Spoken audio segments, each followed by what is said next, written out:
तमिलनाडु का इंफ्रास्ट्रक्चर भारत सरकार की प्रायोरिटी है। बीते एक दशक में तमिलनाडु का रेलवे बजट 7 टाइम्स से ज्यादा इंक्रीज किया गया है। நண்பர்களே, தமிழ்நாட்டின் கட்டமைப்பு தான் பாரத அரசின் முதன்மை. கடந்த 10 ஆண்டிலே தமிழ்நாட்டின் ரயில் துறை பட்ஜெட்டிலே 7 மடங்கிற்கும் அதிகமான அதிகரிப்பு செய்யப்பட்டிருக்கின்றது. इसके बावजूद भी कुछ लोगों को बिना कारण रोते रहने की आदत है, वो रोते रहते हैं। இவற்றையெல்லாம் செய்த பிறகும் கூட சிலர் அழுது கொண்டே இருக்கிறார்கள்.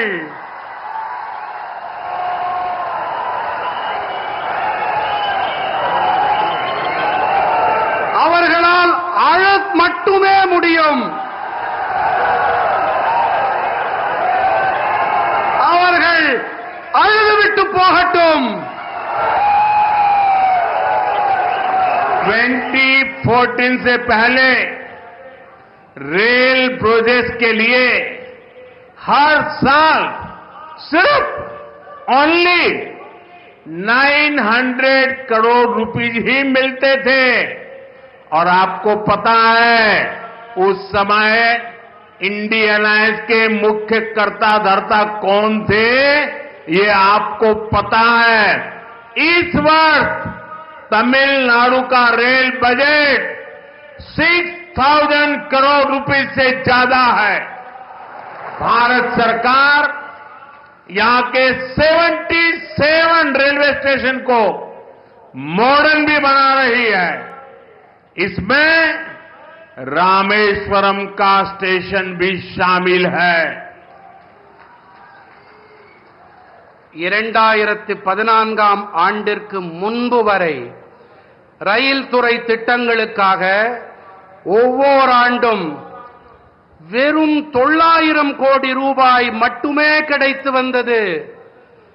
அப்போதெல்லாம் கூட்டணியிலே யார் ஆட்சியில் அமர்ந்திருந்தார்கள் என்பதை நான் கூற தேவையே இல்லை. இந்த ஆண்டு தமிழ்நாட்டின் ரயில் பட்ஜெட் 6000 கோடி ரூபாய்க்கும் அதிகம். பாரத அரசு தமிழ்நாட்டில் இருக்கும் 77 ரயில் நிலையங்களையும் நவீனப்படுத்தும் பணிகளில் ஈடுபட்டு வருகின்றது. இதிலே ராமேஸ்வரம் ரயில் நிலையமும் இடம் பெற்றிருக்கின்றது. साथियों, लास्ट 10 इयर्स में प्रधानमंत्री ग्राम सड़क योजना के तहत गांवों के रोड और हाईवे के क्षेत्र में भी बहुत सारा काम हुआ है।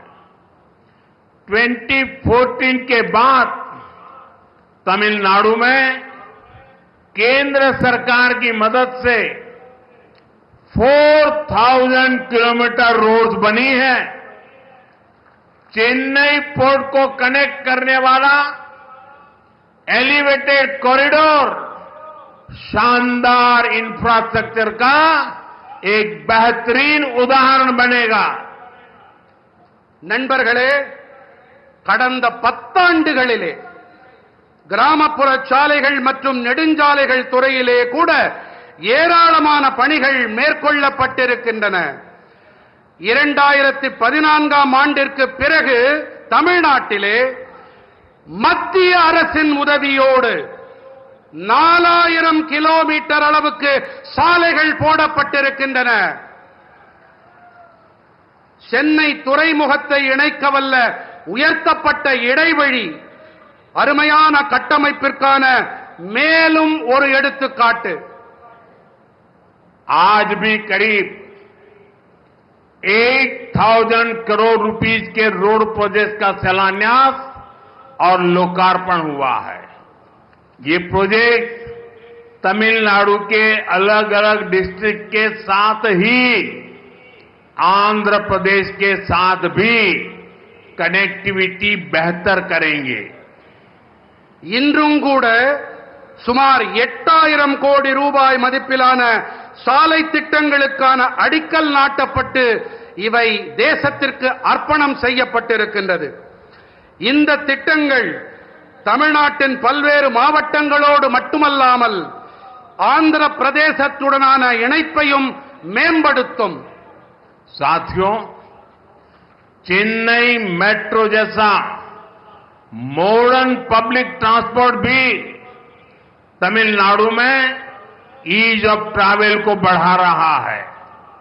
हमें याद रखना है, जब इतने सारे इंफ्रास्ट्रक्चर का काम होता है तो इससे हर सेक्टर में नई जॉब भी क्रिएट होती है, मेरे नौजवानों को रोजगार के नए अवसर मिलते हैं।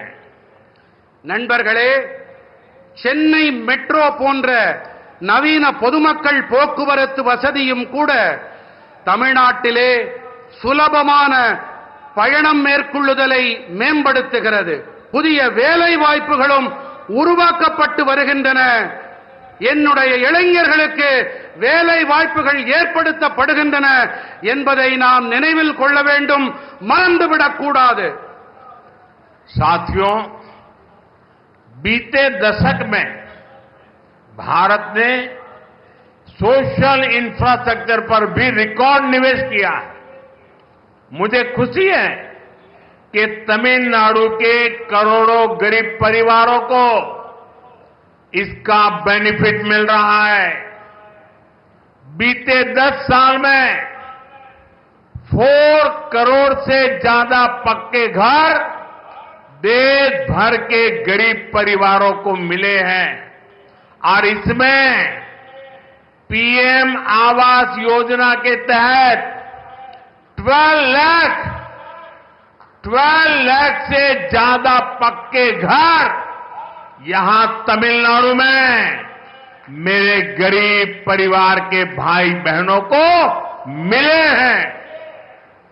நண்பர்களே, கடந்த 10 ஆண்டிலே பாரதம் சமூக கட்டமைப்பிலும் கூட சாதனை காணும் அளவுக்கு முதலீடுகளை செய்திருக்கின்றது.